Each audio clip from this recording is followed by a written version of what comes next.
welcome to Hunter Gatherer Cooking.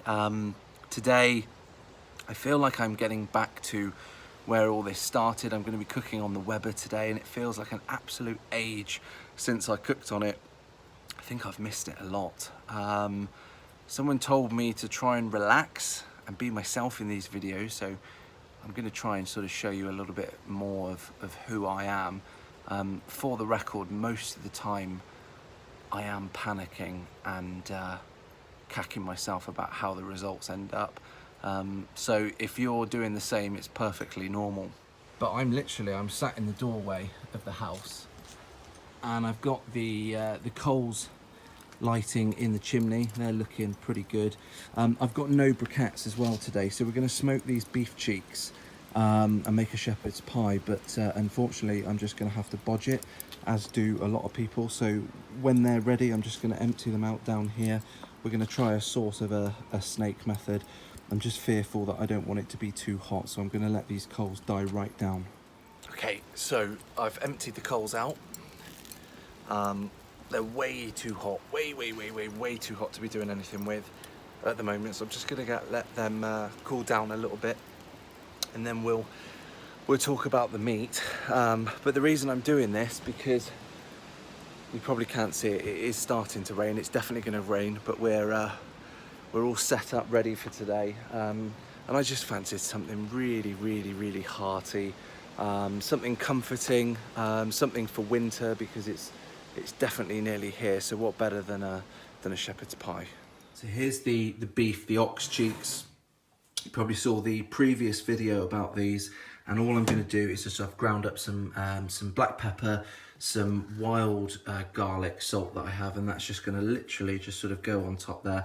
I'm not going to do a lot with these because I want the flavour of the cheek to come through. The flavour is absolutely amazing in beef cheek. I had these some of these before, and it's absolutely unreal. So I'm going to do both sides, and then we'll get them on the grill. Okay, so it's not ideal, this setup. I'm going to close the vents off and try and cool this down a little bit, but this is the best that I can do for today anyway. So I put them away from the heat where I can anyway, and we'll get the lid on and we'll see how that goes. We'll check it again, probably sort of quite often. So whilst the cheek's smoking, I'm going to actually use some mince as well, and we're going to really bulk this up. So we're going to brown that off and then just add some shallots in. There we are, that's all the shallots. And that will just all break down nicely. So we'll let that sit for a little bit. Right, so when it looks a little bit like that, you want to put some carrots in. Give that a little stir. And then a little bit of ale. So in this case, the old engine oil. Look at that dark colour, beautiful. Give that a little stir. Lovely jubbly. And then what you want to do is make sure that you fill the pot up just sort of above where the meat and the veg are, just so it's got enough liquid and it doesn't dry out. I just checked the beef cheeks. They have definitely come up to colour. I can't show you, I'm afraid, because the video is just gone.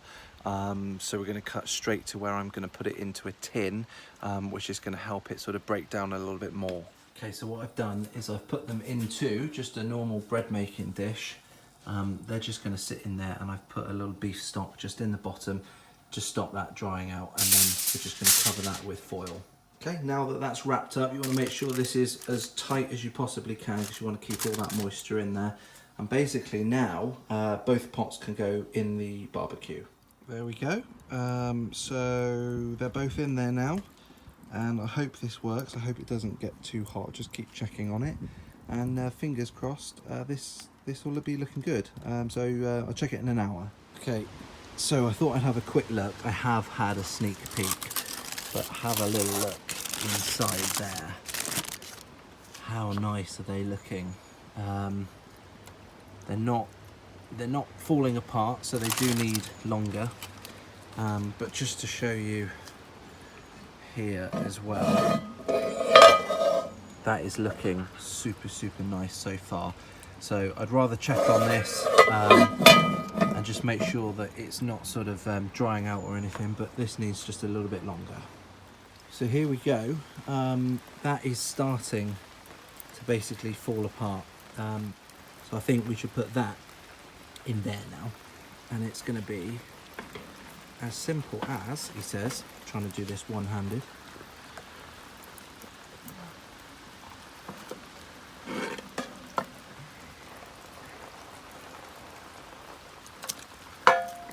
Beauty, absolute beauty. So now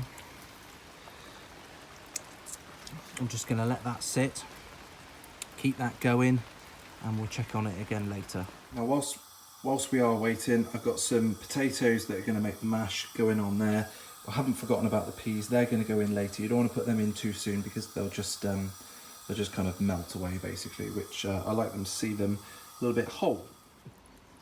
Okay, the time has come to add the peas. There we are. Just a little stir. It just smells so good. We're going to thicken this up, but we're going to do it later because I'm not going to do it now, or I could do it now. Basically, this is just going to break away. Looking absolutely beautiful. I'll give you a sneak preview. Look at that. I can tell you now, as soon as I cut into that, the waft and the flavour that I got off of it. Oh God, it's just absolutely phenomenal. Absolutely phenomenal. And now the green is in there. I'm absolutely loving the colours. Loving the colours. I couldn't give a damn that unfortunately it is raining, because that looks unreal. Okay, so this is where it gets really naughty, because the potatoes are ready, they're drained, in goes some butter, and in goes some double cream.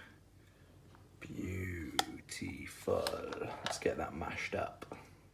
There we go. I can assure you that is gorgeous, gorgeous mashed potato. There we are. It's out of the barbecue. And it is just looking so good. The smell, the smokiness. I probably should have said earlier that it was oak dowels that I was using, that I was using in there. So what I'm going to do is I'm going to try and break this up, but at the same time I don't want it to go into sort of two small pieces. I prefer to have it a little bit, just a little bit sort of chunky, just so you can you know, sort of see and taste and feel those chunks of meat. And when you've combined it with your dish, you've got your cottage pie underneath like that, looking absolutely incredible, and your mash on top. Now, you could eat this, or you could put it in the oven to brown it off, which is what we're gonna do. So we're not quite done. And there we are. It's all done, all crispy on top. That is looking absolutely lovely. It's never gonna stay like a masterpiece. It's all bubbled over, but I'm totally okay with that. So let's have a little look and see if we can serve this up. And there we have it, everyone. A little bit of cottage pie using minced beef and ox cheek. That is absolutely banging. Oh my God, that was tasty. Like, so tasty. I hope you've enjoyed that one. We've got 2 more portions left, which we'll have over the next day or so, but the smokiness of the ox cheek came through.